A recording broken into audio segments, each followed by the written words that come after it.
1절에서 16절까지 말씀입니다. 역대하 12장 1절에서 16절 한 절씩 교독하도록 하겠습니다. 제가 먼저 읽겠습니다. 르호보암의 나라가 견고하고 세력이 강해지매 그가 여호와의 율법을 버리니 온 이스라엘이 본받은지라.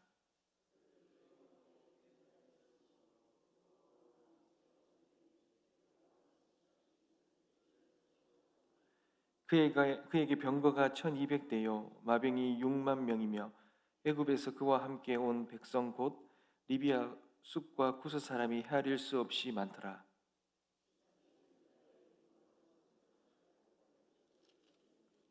그때의 유다 방백들이 시삭의 일로 예루살렘에 모였는지라. 선지자 스마야가 르호보암과 방백들에게 나아가 이르되 여호와께서 이같이 말씀하시기를 너희가 나를 버렸으므로 나도 너희를 버려 시삭의 손에 넘겼노라 하셨다 한지라.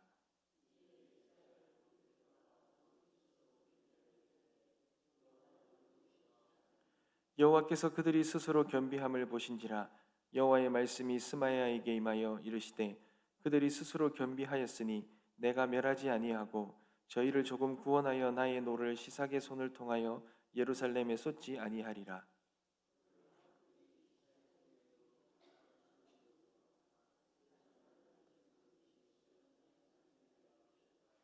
애굽 왕 시삭이 올라와서 예루살렘을 치고 여호와의 전 보물과 왕궁의 보물을 모두 빼앗고 솔로몬이 만든 금방패도 빼앗은지라.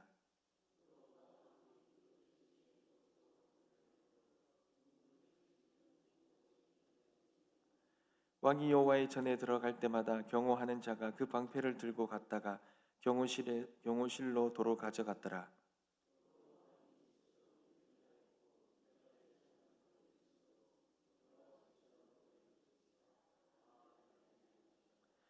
르호보암 왕은 예루살렘에서 스스로 세력을 굳게 하여 다스리니라.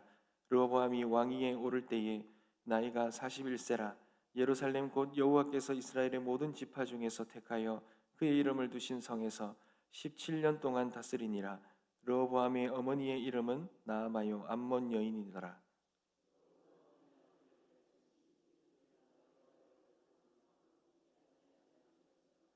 르호보암의 처음부터 끝까지의 행적은 선지자 스마야와 선견자 iddo의 족보책에 기록되지 아니하였느냐.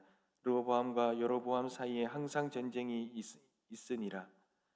르호보암이 그의 조상들과 함께 누우매 다윗성에 장사되고 그의 아들 아비야가 그를 대신하여 왕이 되니라. 아멘. 사랑하는 성도 여러분, 사람은 참 간사한 것 같아요.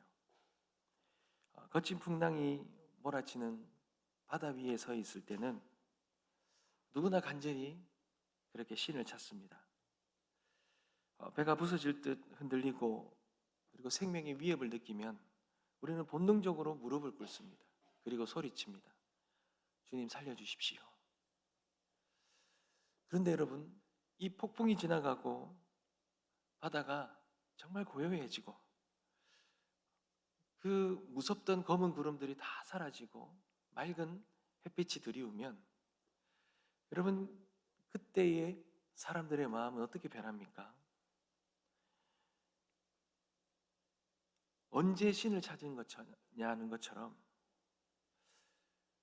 그 배를 키를 잡고 있었던 그 손이 자신의 그 스스로의 힘으로 이 모든 이 풍랑을 지나온 것처럼 그렇게 착각하며 사람들은 그 간절한 마음들을 잊어버릴 때가 참 많지요. 여러분, 오늘 본문의 이 르호보암 왕이 바로 그 고요한 바다 속에 그런 풍랑 속에서 죽음을 사선을 넘나들었던 그런 사람과 마찬가지입니다. 그의 나라가 굳건했고 백성이 평안했습니다.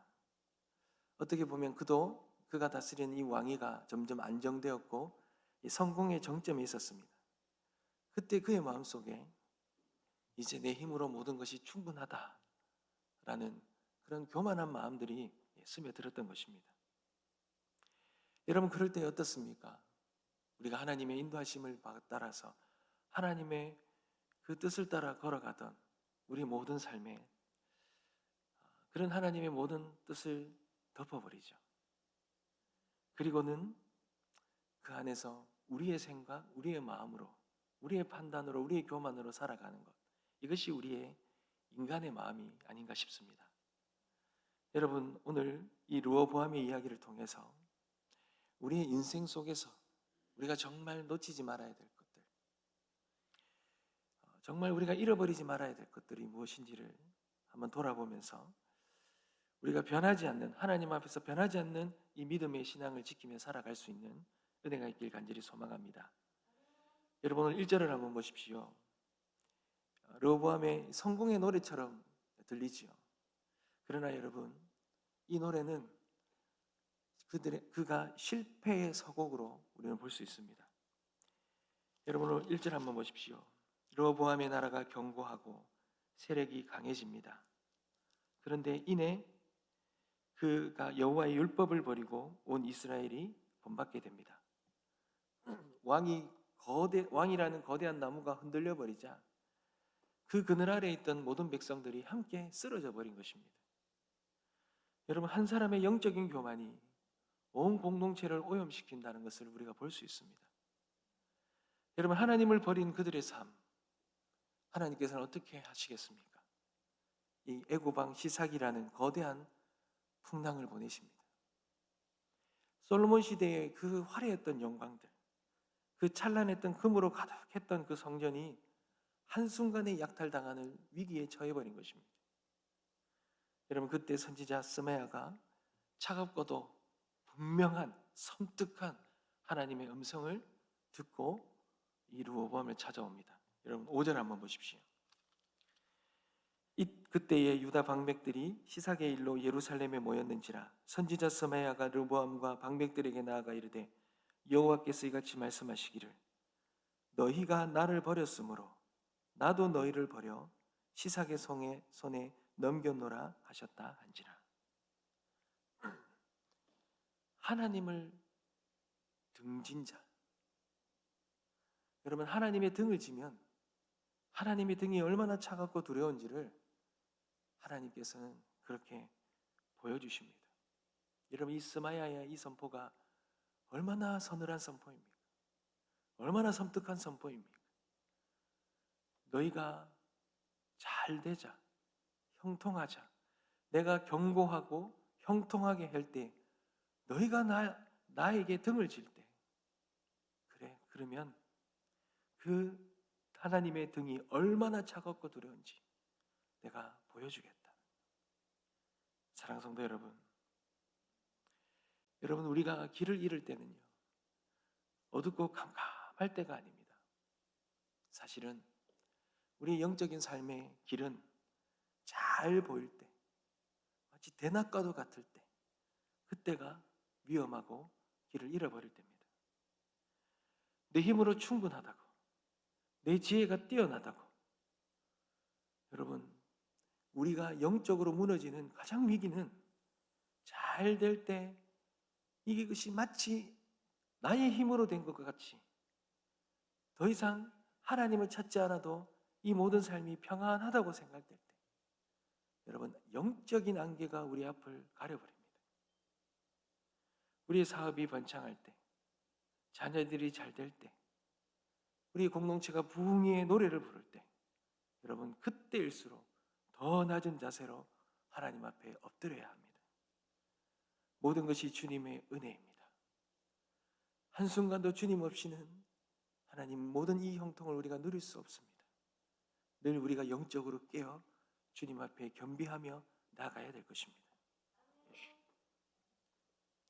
하나님께서 이 르호보암을 그렇게 버리자 모든 것이 끝났다고 생각하는 절체절명의 순간에 이제 그들의 운명 앞에 놓여진 것은 서늘한 심판이죠.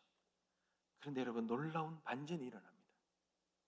이런 왕과 지도자들이 화려한 옷을 찢는 대신에 교만해졌던 그들의 그 높아진 굳어진 마음들을 찢기 시작했습니다. 여러분, 그들의 입에서 터져나온 고백이 무엇입니까? 6절을 한번 보십시오. 이에 이스라엘 방백들과 왕이 스스로 겸비하여 이르되 여호와는 의로우시다 하며 여러분, 여호와는 의로우시다는 겁니다. 여러분, 이 고백이 뭡니까? 하나님, 우리가 졌습니다, 이 고백이 아닙니다. 하나님, 심판이 옳습니다. 하나님, 우리에게 심판을 내리는 것이 마땅합니다. 우리가 모든 이 재앙을 불러오고 이 심판을 불러온 이유는 우리의 이 교만 때문입니다. 우리의 죄 때문입니다. 여러분, 철저히 자신들의 이 죄악을 고백하고 자기를 부정하고, 그리고 이 모든 일의 결과를 하나님께 온전히 맡겨드리는 그런 철저한 그들의 진정한 고백들, 그 고백이 하나님 여호와는 의로우십니다 라는 고백이었습니다. 여러분, 그런데요, 이 고백 앞에 여러분, 하나님의 마음이 움직입니다. 7절을 보십시오. 여호와께서 그들이 스스로 겸비함을 보신지라. 여호와의 말씀이 스마야에게 임하여 이르시되, 그들이 스스로 겸비하였으니 내가 멸하지 아니하고 저희를 조금 구원하여 나의 노를 시삭의 손을 통하여 예루살렘에 쏟지 아니하리라. 여러분, 심판의 불길을, 그 불길이 엄청나게 밀려오는 그 불길을 멈춘 것은 그들의 어떤 힘이나 지략이 아닙니다. 마치 잿더미 속에서 피어난 겸손이라는 작은 그 꽃처럼, 꽃 한 송이처럼 그들이 겸비하여서 주님 앞에 나와 그들이 철저히 주님 앞에 엎드렸던 그 마음이 이 모든 심판에 거친 불꽃을 잠재웠던 것입니다. 사랑하는 성도 여러분, 주님 앞에 주님의 은혜의 문을 여는 열쇠는 겸손, 이 작은 겸손이라는 것. 여러분, 이거 절대 잃지 마십시오. 하나님은 높아진 자를 낮추시고 겸손한 자에게 한없는 은혜를 열어주시는 분이 우리 하나님이십니다. 사랑하는 성도 여러분, 주님이 옳습니다. 주님이 옳습니다. 여러분, 이 고백은 은혜의 강물을 흐르게 합니다. 혹시 우리의 삶의 문제 속에 하나님을 원망하고 있지 않습니까? 우리의 가정의 어려움들, 관계의 갈등들, 재정의 위기 속에 여러분, 나의 의로움만을 내세우고 있지는 않습니까? 여러분, 뒤늦었지만 그래도 이 르호보암의 고백처럼 하나님, 주님은 의로우십니다. 이 모든 상황 속에서 저 자신을 돌아봅니다. 저의 이 완고한 마음을 깨워주시고 저의 높아진 마음을 하나님 낮추어 주시고 저의 죄악을 용서하여 주시옵소서. 막혔던 은혜의 강물이 하나님 다시 흐르게 하여 주시옵소서. 주님 앞에 그렇게 고백하며 기도할 때 하나님의 놀라우신 은혜의 강물이 우리에게 충만히 흐르리라 믿습니다. 여러분, 결국 이 하나님의 이 긍휼로 여러분, 나라가 완전히 멸망하지는 않습니다. 그러나 여러분, 혹독한 대가는 있습니다. 하나님을 버린 것에 대한. 그러나 우리가 온전히 회개하고 돌이켜도 여러분, 그 죄에 대한 결과가 남는다는 것을 여러분 잊지 마십시오. 애굽 안식상이 성전과 왕궁의 모든 보물을 다 가져가 버립니다. 여러분, 그 중에서도 여러분, 솔로몬이 하나님의 영광을 위해 만들었던 이 금방패, 여러분, 이 금방패도 빼앗겨 가버렸습니다. 여러분, 르호보암이 다닐 때에 이 금방패는 적의 어떤 갑작스러운 공격으로 막아주는 것이 금방패인데, 이 금방패는 그의 왕위의 그 영광과 화려함을 보여주는 것입니다. 그리고 하나님의 영광을 드러내는 상징물인데 이것이 빼앗겨 버렸습니다. 그러자 여러분, 르호보암이 무엇으로 빈자리를 채웁니까? 놋방패로 그 자리를 채우죠. 여러분, 멀리서 보면 마치 두 개 다 번쩍번쩍 끓이면서 비슷해 보일지 몰라도 왕의 그 행차가 여전히 위험 있어 보일지 몰라도 여러분, 본질은 완전히 달라진 것입니다. 하나님이 주신 영광과 축복의 상징인 이 금방패가 인간의 힘으로 간신히 흉내낸 것 같은 과거의 영광, 그 초라한 모조품의 놋방패로 바뀌어버린 것입니다. 사랑하는 성도 여러분, 르호보암은 하나님을 버린 이 죄의 결과로 위기 앞에서 잠시 무릎을 꿇어 하나님의 진노를 피했지만, 그러나 여러분, 그의 마음은 여전히 과거로 온전히 돌아가지 못했어요. 여러분, 16절을 한번 보십시오. 르호보암이 그의 조상들과 함께 누우매 다윗성에 장사되고 그의 아들 아비야가 그를 대신하여 왕이 되었다 말합니다. 여러분, 그가 참 안타까운 것은 하나님 앞에서 그의 온전한 마음을 완전히 돌이키지 못했다는 것. 이 굳어져 있는 이 교만한 마음을 완전히 돌이키지 못하고 떠났다는 것입니다.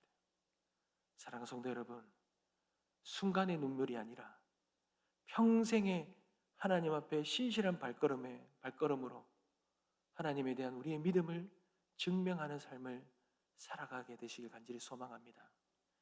우리의 인생은 단거리 경주가 아닙니다. 마라톤입니다.